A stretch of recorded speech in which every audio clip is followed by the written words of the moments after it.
पिछले वीडियो में आप पढ़े थे कि जब हम किसी दो चालक को श्रेणी क्रम में जोड़ देते हैं तो उसकी तुल्य ऊष्मा चालकता गुणांक क्या होती है, ऊष्मा प्रवाह दर क्या होती है।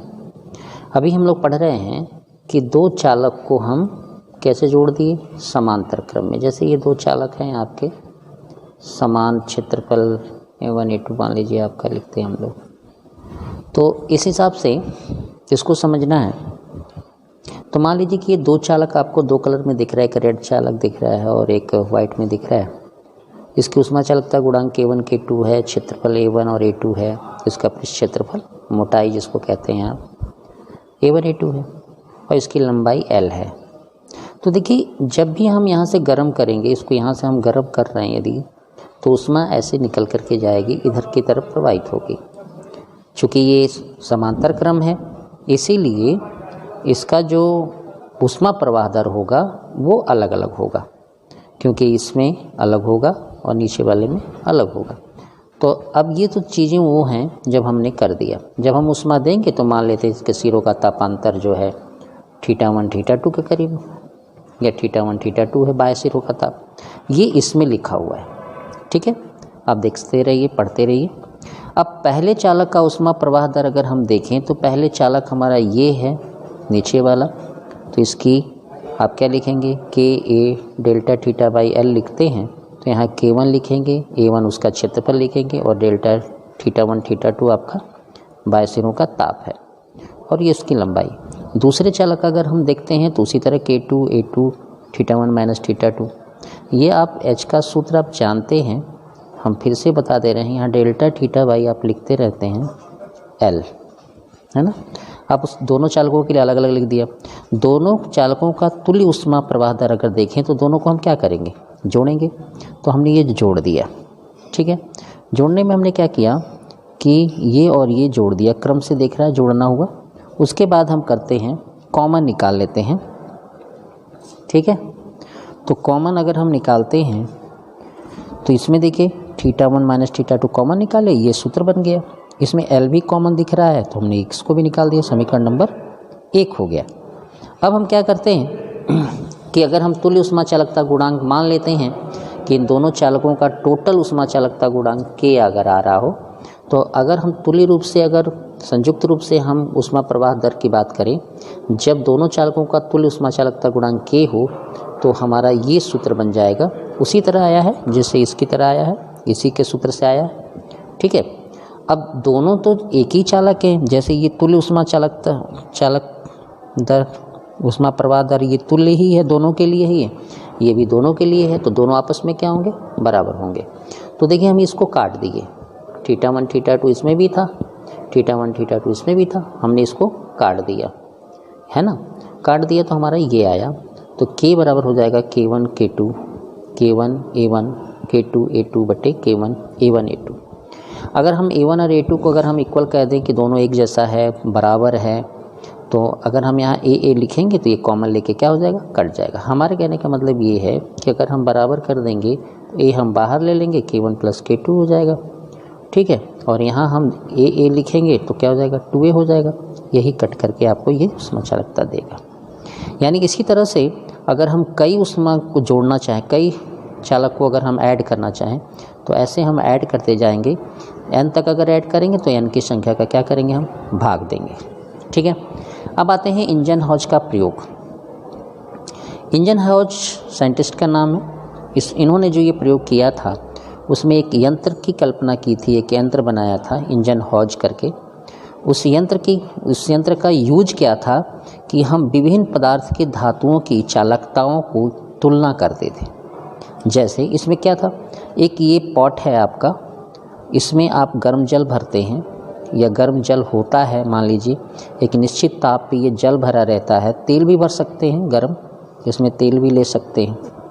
और ये धातु की छड़ लगी रहती थी, ठीक है ना, ये धातु की छड़ लगी रहती थी और पूरे छड़ पर मोम लपेटा जाता था, यानी मोम का लेयर होता था। ठीक है, तो जब हम यहाँ पे गर्म करते थे, इसकी ऊष्मा को गर्म करते, इनका एक टेम्परेचर निश्चित करते थे। मान लीजिए आपने 100 डिग्री कर दिया, तो देखते थे कि मोम का जो पिघलना है, जैसे इसका मोम ज़्यादा पिघला, इसका मोम कम पिघला, इसका मोम और कम पिघला, इसका मोम और कम पिघला, तो जिसमें मोम ज़्यादा पिघलता है उसकी ऊष्मा चालकता अधिक होती है, उसकी ऊष्मा चालकता गुणांक अधिक होता है। किस हिसाब से?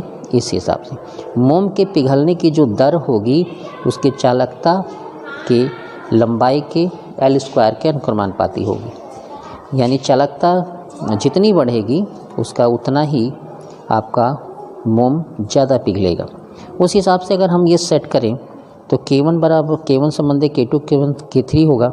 यानी अगर हम इनका अनुपात क्लियर करें तो हम मोम की पिघली लंबाई का वर्ग का हम अनुपात देख सकते हैं। ठीक है, और देखते हैं। अब आता है विकिरण। विकिरण क्या है?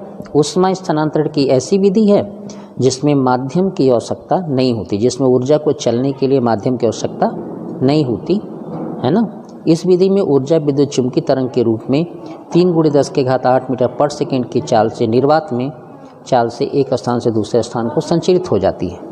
ठीक है, अगर माध्यम निर्वात है, वायु है, तो उसमें जो विद्युत चुंबकीय तरंग है या विकिरण ऊर्जा है वो किस वेग से एक दूसरे जगह से दूसरी जगह जाएगी? इस वेग से जाएगी। ठीक है, ऊष्मा स्थानांतरण की क्या कह ली जाती है? ये विधि कह जाती है।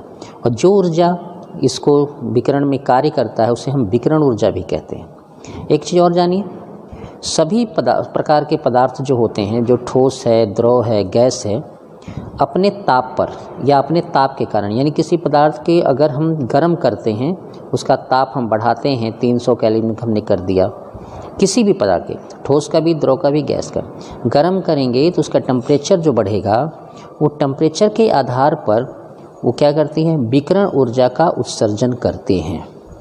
याद रखिएगा, दुनिया के हर प्रकार के, हर स्टेट के जो पदार्थ होते हैं, हर अवस्था के पदार्थ अपने जब अधिक टेम्परेचर होता है उनकी बॉडी का तो स्वयं ही विकिरण ऊर्जा का क्या करते हैं? उत्सर्जन करते हैं या विकिरित करते हैं। अब मान लीजिए कि कोई पदार्थ है और विकिरण ऊर्जा उत्सर्जन कर रहा है तो उसकी एक क्षमता होती है, हर तप्त वस्तु के पृष्ठ की एक निश्चित क्षमता होती है विकिरण उत्सर्जन करने की या विकिरण ऊर्जा उत्सर्जन करने की। उसी को हम कहते हैं उत्सर्जन क्षमता या उत्सर्जकता। ये दोनों ही विकिरण पैदा करने वाले या विकिरण उत्सर्जन करने वाले वस्तु के लिए है। फिर ठीक से समझ लीजिए, ये दोनों ही चीज़ें जो वस्तु विकिरण ऊर्जा उत्सर्जन कर रही है उसके लिए है, यानी ये मापन उसके लिए है।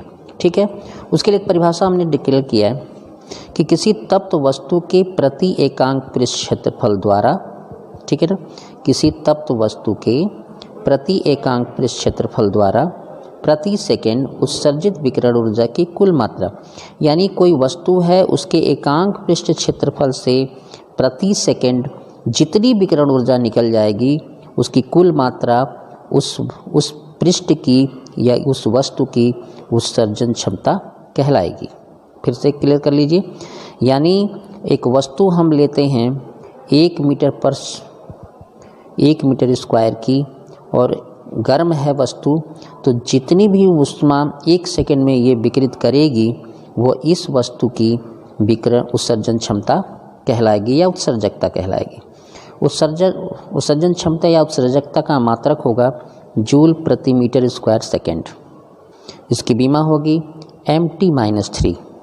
ठीक है, एक बात और जान लीजिए, ये आपके लिए बढ़िया भी है कि किसी निश्चित ताप पर वस्तु के विकिरण ऊर्जा उत्सर्जन दर, यानी कोई वस्तु है और एक निश्चित ताप पर है तो उसके विकिरण ऊर्जा की जो उत्सर्जन दर होगी वो निर्भर करेगी पृष्ठ की प्रकृति पर, पृष्ठ के क्षेत्रफल पर और जो विकिरण निकल रहा है उसके तरंग दैर्घ्य पर।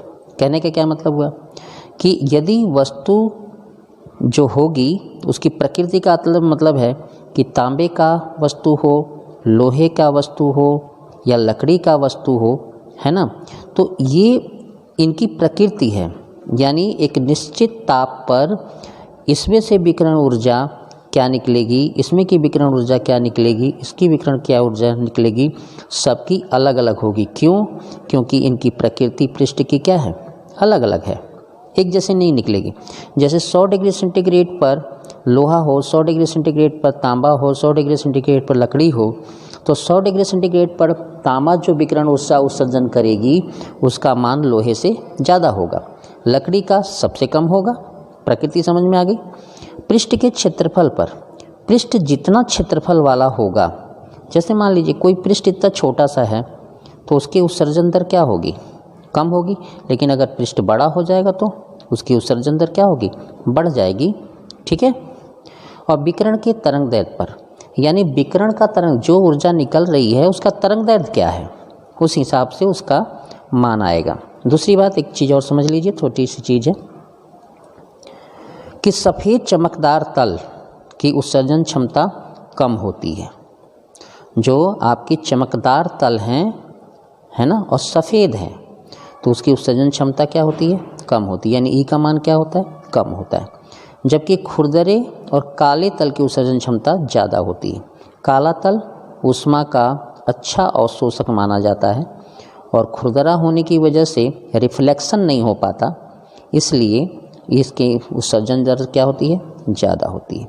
उत्सर्जन या उत्सर्जन क्षमता या उत्सर्जकता को हम किससे दिखाते हैं, ई से, याद रहेगा। धन्यवाद। आपका ये वीडियो पर्याप्त है। आप चाहेंगे कि अगर आपको अच्छा से समझ में आ गया हो तो आप इसको नोट्स भी बनाइए, और बिना नोट्स बनाए, नोट्स बनाकर अगर एक बार वीडियो देखेंगे तो आपको ज़्यादा अच्छा समझ में आएगा। ठीक है। और बार बार वीडियो देखेंगे तो आ ही जाएगा, इसमें कोई शक नहीं है। धन्यवाद।